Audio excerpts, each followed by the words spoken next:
बारामती लोकसभा मतदारसंघाचा खासदार हा महायुतीचाच 100% निवडून येईल असा दावा केंद्रीय अर्थ राज्यमंत्री भागवत कराड यांनी केला आहे। बारामती दौऱ्यावेळी त्यांनी उपमुख्यमंत्री अजित पवार यांच्या निवासस्थानी भेट घेतली। यावेळी ते बोलत होते।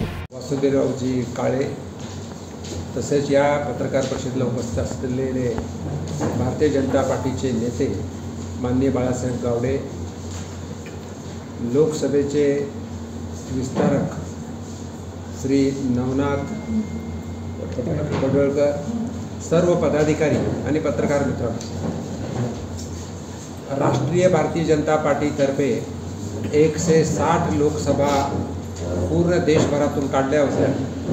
त्या ज्या लोकसभा भारतीय जनता पार्टीने आतापर्यंत जिंकलेल्या नाहीत किंवा लढलेल्या नाहीत, बारामती ही लोकसभा भारतीय जनता पार्टीच्या माध्यमातून लढलेली आहे पण आतापर्यंत जिंकलेली नाही। म्हणून लोकसभा प्रवास अंतर्गत सुरुवातीला बारामतीमध्ये देशाच्या अर्थमंत्री निर्मला सीतारामनजी मॅडम आल्या होत्या, नंतर केंद्रीय मंत्री प्रफुल्ल पटेल आले होते आणि काल मला राष्ट्रीय भारतीय जनता पार्टीतर्फे या मतदारसंघामध्ये आढावा घेण्यासाठी पाठवलेलं। सकाळपासून आल्यानंतर 3 विधानसभामध्ये मी गेलो। शेतकऱ्यांचा मेळावा असेल, विविध कार्यकारी सोसायटीचं एक बिल्डिंगचं उद्घाटन असेल, काही लाभार्थींचं संमेलन असेल, महत्त्वाच्या व्यक्तीच्या भेटीगाठी असतील आणि काही शासकीय कर्मचाऱ्यांच्या भेटीगाठी या निमित्ताने घेतल्यानंतर आढावा घेतल्यानंतर एक लक्षात येत आहे की आता महाराष्ट्रामध्ये जी महायुती झालेली आहे, भारतीय जनता पार्टी, शिवसेना, बाळासाहेबांची शिवसेना अर्थात मुख्यमंत्र्यांचा शिवसेना आणि राष्ट्रवादी अजितदादांचा गट, त्याचबरोबर RPI आठवले गट आणि बाकीचे NDAच्या माध्यमातून बारामतीची जागेसाठी अत्यंत चांगला रिस्पॉन्स आहे, नागरिकांमध्ये चांगला उत्साह आहे आणि ही जागा महायुतीमध्ये ज्यांना सुटेल त्यांना सुटेल, त्यावेळी कमी वक्तव्य करू शकत नाही, पण ही जागा ही महायुती जिंकेल आणि या बारामतीचा खासदार हा नक्कीच प्रधानमंत्री मोदी साहेबांच्या 3ऱ्या टर्ममध्ये त्यांना मत देईल याची मला पूर्णपणे खात्री आहे। बारामती शहराचा विकास चांगला झालेला आहे, बारामती विधानसभेमध्ये आहे, पण काही ठिकाणी आणखी कामं करण्याची गरज आहे, त्याच्यावर काही जास्त चर्चा करत नाही।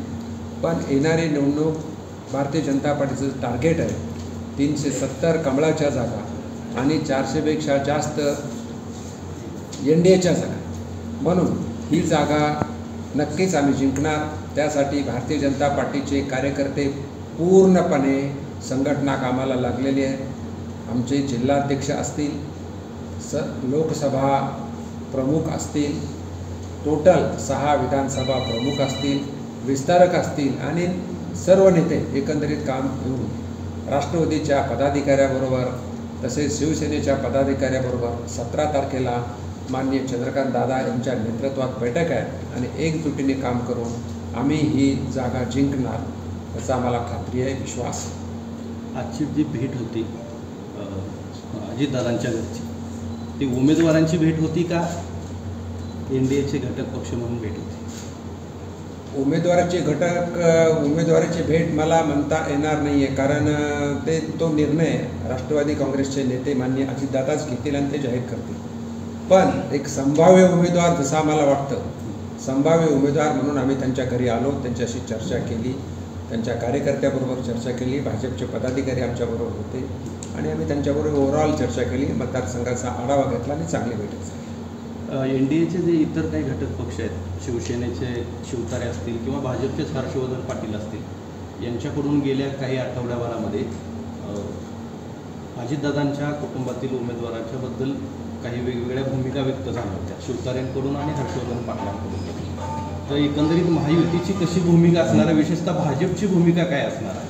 शेवटी आता भाजप आणि NDA सर्वांची एकच भूमिका आहे, प्रधानमंत्री मोदी साहेबांना प्रधानमंत्रीची 3री टर्म होत असताना बारामतीचा लोकसभेचा खासदार हा महायुतीचा NDAचा निवडून आला पाहिजे, त्यासाठी प्रयत्न करणार। थोडे बहुत जे काय असेल, हर्षवर्धन पाटील असतील किंवा शिवतारे असतील, यांना त्या पक्षाचे नेते त्याच्याशी चर्चा करून सर्व मदत करतील याची आम्हाला खात्री आहे. अर्थात हर्षवर्धन पाटील यांच्याबरोबर देवेंद्रजी फडणवीस किंवा बावनकुळे साहेब चर्चा करतील आणि शिवतारे साहेबांबरोबर माननीय मुख्यमंत्री चर्चा करायला आजच चर्चा करणार असं मी बातमी पण वाचली. म्हणून तो विषय मोठा नाही आहे, तो विषय त्या नेत्यांच्या माध्यमातून संपून जाईल.